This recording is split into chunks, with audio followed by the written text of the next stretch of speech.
Hello friends, welcome once again to our new video on how to build program logic.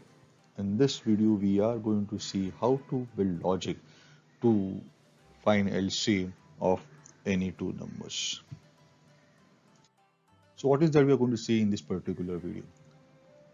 First, what exactly is LCM? Then how to build logic for finding LCM. Then the steps for calculating LCM of any two numbers, the actual program of finding LCM for any two numbers. Then we'll do a dry run with two numbers 12 and 16. So let's begin and remember to focus only on how the logic is getting built. So what exactly is LCM? LCM stands for least common multiple. It is a value which is completely divisible by a set of numbers first, and it is the smallest among all such completely divisible values. So if you have a given set of numbers and these numbers divide certain set of numbers completely, okay, so those set of numbers which are completely divisible are common multiples, but among them the one which is smallest is going to be your least common multiple. LCM cannot be lesser than the largest of the given number, because for an LCM you have to divide this LCM value by all the numbers, all the given numbers. And obviously the largest number also has to divide the same, and therefore LCM cannot be lesser than the largest number. So now what is the way to build a logic for this particular program? Now there are two approaches. We'll first look at the standard or the school or the coders approach, right? So what you do, you start dividing a value of the largest number by every given number. Okay, so the starting point of division will be the largest number, because we know that the LCM cannot be lesser than the largest number. If this number divides, then this number itself is the LCM. If not, what you do is that you increase the value by 1 and you try to divide this increased value by all the given numbers.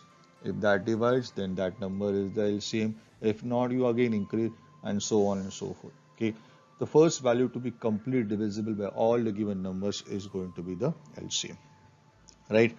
Now let's try to see whether we can do this in a better way. Let's see how a programmer will approach this particular problem. Right, now let's look at the programmer's approach. Now we know that LCM has to be multiples of the given numbers. Because it is going to be divisible by all the given numbers, this LCM value has to be multiples of the given numbers, right? If that is the case, why should we divide non-multiple values by the given numbers? Because the non-multiple values are not going to be LCM for sure, right? Why not just try with values which are multiples of LCM, right? And the question is how to find only multiples. Okay, so we'll do this. We'll think on this. We'll start with the largest value as we did in the standard approach, right? And then we'll first divide the largest value with all the given numbers, right? Any value, any number is multiple of itself, okay? So we start with that. Okay? If this number divides, then we found our LCM. We need not go any further, right? If not, what we do is we multiply the largest value with 2. That means find the twice of its number, and then multiply the largest value, or rather divide the largest value with all the given numbers. If the largest into 2 value divides, then this value is going to be your LCM.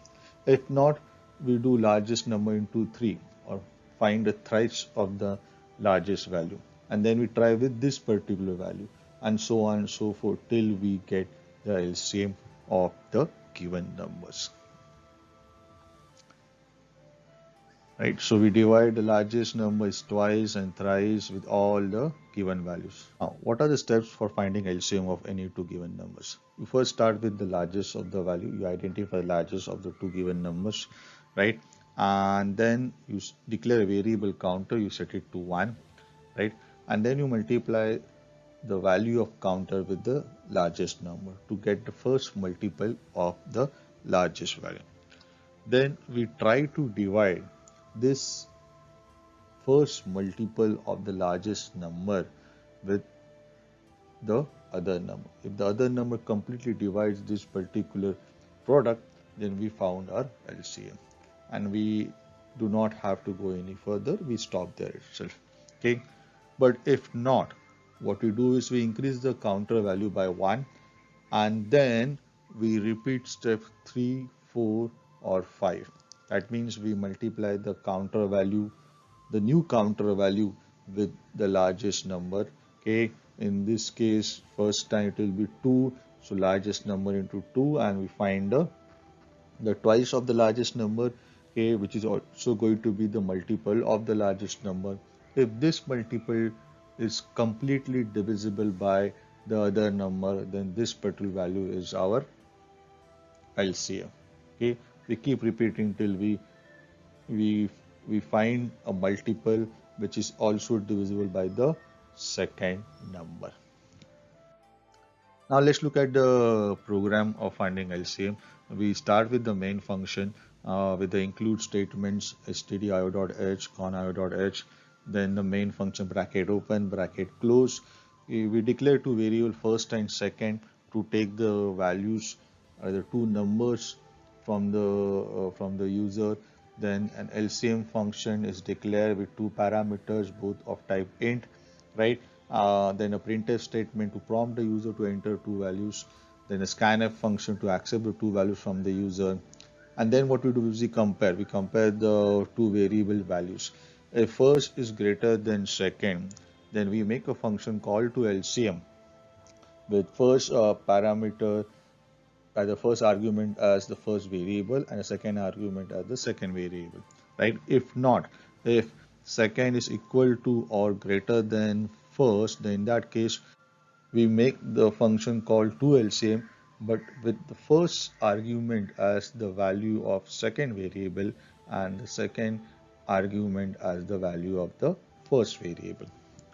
With the get ch statement and return 0 statement, we end our main function. Now let's look at the LCM function. So LCM function is defined with header as having two parameters, first and second, both of type int. Bracket is open, bracket is closed, right? Then we declare a counter variable according to step 2 and we initialize it to 1, right?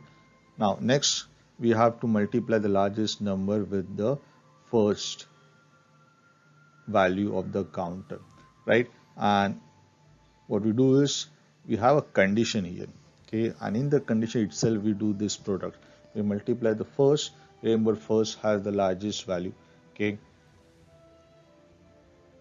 and this value first is multiplied with the counter variable. And next what we do is that we also check whether the second variable value completely divides this product, which is what is required in step 4 or mentioned in step 4. The first into counter percentile second. So percentile second means whether second completely divides this product. If it divides completely, that means the result is going to be 0, and in that case we stop, and we do so by using a break statement, right? But if this is not true, then we have to increase the value of counter by 1, and so we do a counter plus plus, right? And then according to step 6 we have to repeat the steps 3 and 4 or 5, okay, and therefore we introduce a loop, right? And this loop is going to have a terminating condition. What is going to be the terminating condition? We say so that the value of counter should be less than or equal to second. Until that time we keep repeating this particular loop, right?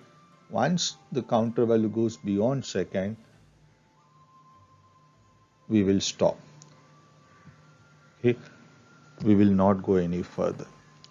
Now, why such a condition? Why such a terminating condition? Right. So if second cannot divide any product of first and counter, then the LCM is going to be first into second, right? This will be the case where both numbers will not have anything common, or they could be prime numbers. So in that case, we will have such kind of scenario, and therefore we'll have to multiply the value of first with second, and counter will reach the value of second finally or eventually, and there is where we are going to have this product of first into value of second also assigned to counter value, right? Once this loop is ended, we print the value of LCM as first into counter, which is equivalent to first into whatever value which second can completely divide. And with a return zero statement, we end our LCM function. Now let's do a try run with numbers 12 and 16 and see whether this particular code works.